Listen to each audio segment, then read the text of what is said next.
I just want to feel alive.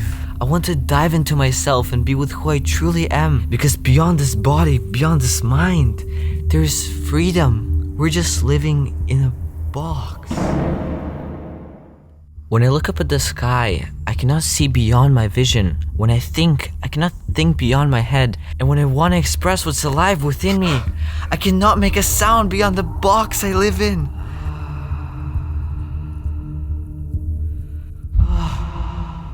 There's so many people right now looking up at their ceilings and thinking, how do I make money? They start reading these books and watching these videos, only to come back to their rooms and ask the same question over and over again. I want to be free. I want to feel this life. Okay, come. Where? Trust me. Trust me. All the answers you seek are already inside yourself.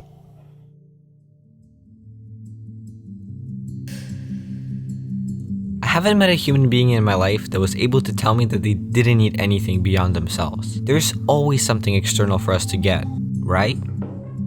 From the moment I could think, it was evident that a part of me wanted money, power, validation, and that made me think that something outside myself is really outside myself, that it is separate from me. And then I realized we're nothing. And at the same time, we're all the one. There's no time, no space that exists, but that's not the point. First of all, I had to learn to let go. Let go of a part of me that in this existence appears to be not.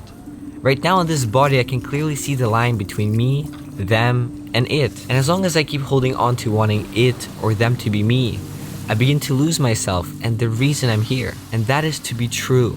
That's a real mission. Because this dimension is greatly distorted from the truth. When you raise your consciousness to a higher dimension, you see absolutely everything. What is truth, and there's no mystery. And from that higher dimension, your higher self guides you as long as you're connected. And once you are in that dimension, magic happens. The day I got reconnected to my higher self in a very profound way, all the questions I prepared to ask my higher consciousness instantly disappeared, and complete understanding of what is real was shown to me. From there, I came back to this third dimension with complete peace of mind and full trust that I am guided by my higher consciousness. When my state of consciousness comes back to this physical experience, I feel so light because everything in this reality is within a construct of space and time. In other dimensions that I've been through, when I go up, I also go down. And I can go to the past and also be in the future in that same instant. Here, I can touch and I can perceive every physical object as it is. And that makes me appreciate so deeply having access to both of these realities in this one lifetime. It almost feels like a game after being on the other side of my experience of death, and simply remembering it heightens my perspective upon living every day. And when I come back here, it makes real reality much less scary and much more enjoyable because I begin to feel the nuances and details that before I wasn't.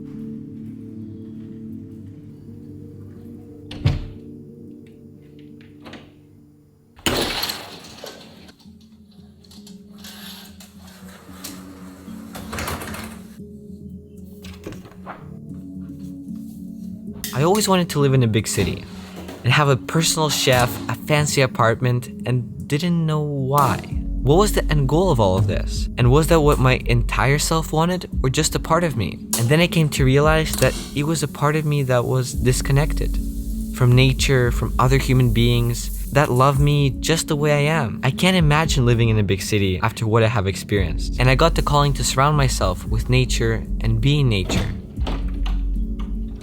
When I put my attention to the origin of the word human being, it is us that can be. Because before I had the tendency to act as a human doing and walking through nature rather than in nature. Until putting my attention onto this, I wasn't able to see the significance of this distinction. Because once I'm able to be in nature with the intention to connect with a part of me that is grounded, I find the ability to restore inner peace and connection with myself. It's beautiful. I know I'm not the only one that questioned why we're here. what is this reality? And recently I realized the questions I asked was the reason I couldn't get the answers I needed all along. But I know with each step I took to get closer to the truth, I felt how strongly different I felt with the answers I received. Some made me cry, others laugh, others fully relax with such trust in the higher consciousness that is guiding me. And the higher consciousness is not separate from myself. It exists in the dimension that sees clear, and from there guides me in this path.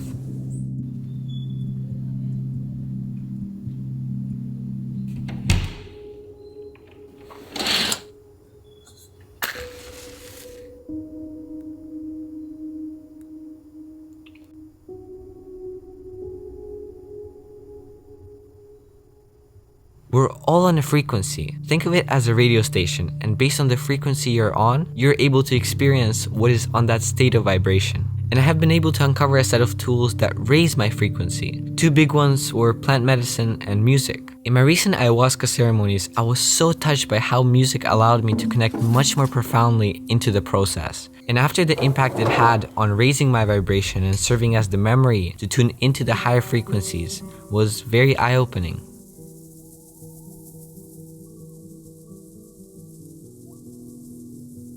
Something really important I often remind myself is that this is all a game, and you're the creator. I'm the creator. But the greatest distinction that happens between a human being and everything outside of them is when we disconnect to the level where we forget that the other human being in front of me is also me. If I hurt, blame, judge, or manipulate them, I'm doing it to myself. But as long as this idea remains an idea in my mind, I cannot embody that through my soul. And then my actions follow in this disconnected state that then leads that part of me to be at consequence. I remember how different the word productive meant to me just a few months ago, and the level of importance it had in my life, because I used it as a measurement tool of how successful I was in my life, and it led me to feel even more disconnected and ultimately unhappy.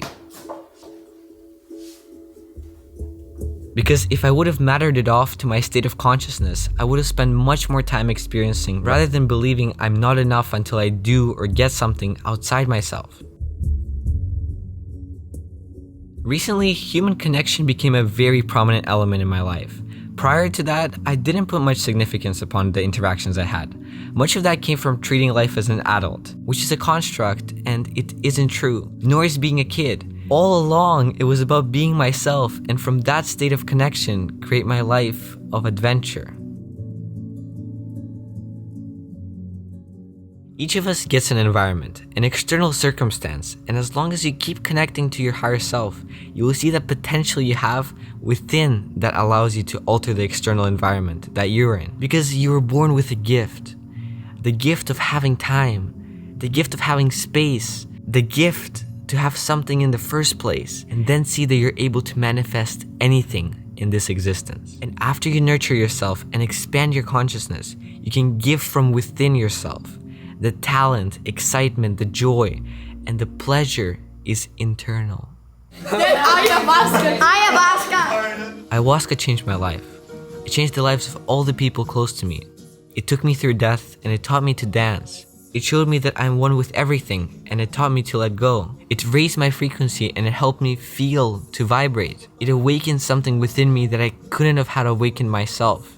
And it brought me closer with everyone and everything in my life. I began to feel life, nature, humans, animals, and my own body. And the most beautiful thing I was able to achieve is to find everything that I was looking for outside myself, inside myself, and raise my consciousness to the level that I can identify with everything as part of me. Though in this existence, acknowledging that this is a distortion of the truth. We're living less than 1% of what actually reality is. And because this reality is a distortion of the truth, it makes one appear as many and one appear as separate from one another. So to not lose my truth, I create my intentions from that place. And most importantly, when I began to see beyond the box I live in, which is my mind, which is my body, which is my sight and my environment, from there I realized that it doesn't matter how you die, but how you lived. And the way you resonate with your actions will manifest the consequence of the next chapter of the journey of your soul.